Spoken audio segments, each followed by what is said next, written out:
74లో first batch ఏ Adam కాబట్టి first పేరు నాదే. అంతే, నాకు ఇంగ్లీష్ మీడియం కూడా లేదు, తెలుగు మీడియంతో స్టార్ట్ చేసాము. శర్మ గారు అని ప్రిన్సిపల్, ఇన్ఛార్జ్ ప్రిన్సిపల్, వాళ్ళ భార్య టీచర్ మాకు. తర్వాత ఆయన ఇల్లు కూడా ఇక్కడే.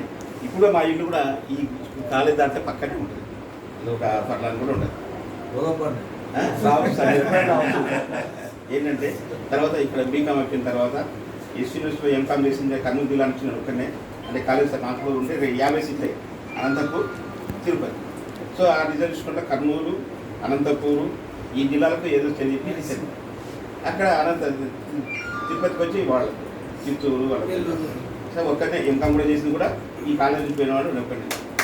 తర్వాత రెండవది ఏంటంటే కాలేజ్ మొదలు స్టార్ట్ అయింది, 25 మంది పిల్లలు వచ్చినారు. 50 మంది వస్తే కానీ కాలేజీ స్టార్ట్ చేయమని చెప్పారు.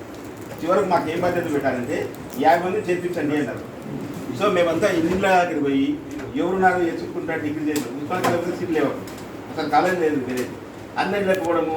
చివరికి ఎటువంటి పరిస్థితి ఉంటే సెకండ్ ఫామ్ పాస్ అయిన వాళ్ళను, లాస్ట్ 2 సంవత్సరాల నుంచి వెనకాల పక్క లేట్గా ఫెయిల్ అయిన వాళ్ళు అక్కడ పాస్ అయిన వాళ్ళను వాళ్ళందరినీ ఎత్తుకొచ్చి 50 మంది చేసి 50 మంది చేస్తే కానీ కాలేజ్ స్టార్ట్ కాదు.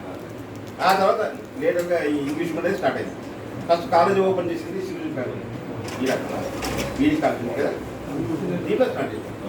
దీంట్లో స్టార్ట్ చేస్తే ఈ 50 మంది పిల్లల్లో కొంచెం అందరి బ్యాచ్ మా దాంట్లో ఉండే. విల్సన్ అని ఒక అతను విలేజ్లో పనిచేస్తాడు. తర్వాత నేను చాలా మంది ఫస్ట్ ఇయర్ బ్యాచ్ పిల్లలు దాదాపు 30 మంది ఉన్నారు. ఎవరికి ఇంపార్టెన్స్ అనేది ఎవరు దాంట్లో పట్టించుకోవడం. భాస్కర్ రెడ్డి ఆంధ్ర బ్యాంక్ మేనేజర్, తర్వాత వేణుగోపాల్ రెడ్డి బ్యాంక్ మేనేజర్. సుమారుగా ఒక 20 మంది పేరు నేను చెప్పగలను. జరిగింది ఏంటంటే నేను ఫస్ట్ టైం ఎలక్షన్ అయినప్పుడు కూడా యునానిమస్ జరిగినాయి ఇలాంటి ఆర్ట్స్ కాలేజ్. బ్రహ్మణ ప్రెసిడెంట్, నేను ఫైన్ ఆర్ట్స్ వస్తుంది సెకండ్ ఇయర్ నుంచి పోటీ పడింది ఎలక్షన్లకు. ప్రేమ్ కుమార్ ప్రెసిడెంట్ క్యాండిడేట్, ఆయన పోటీ నేను. థర్డ్ ఇయర్ పోటీ పడింది, ఆయన సెకండ్ క్యాండిడేట్.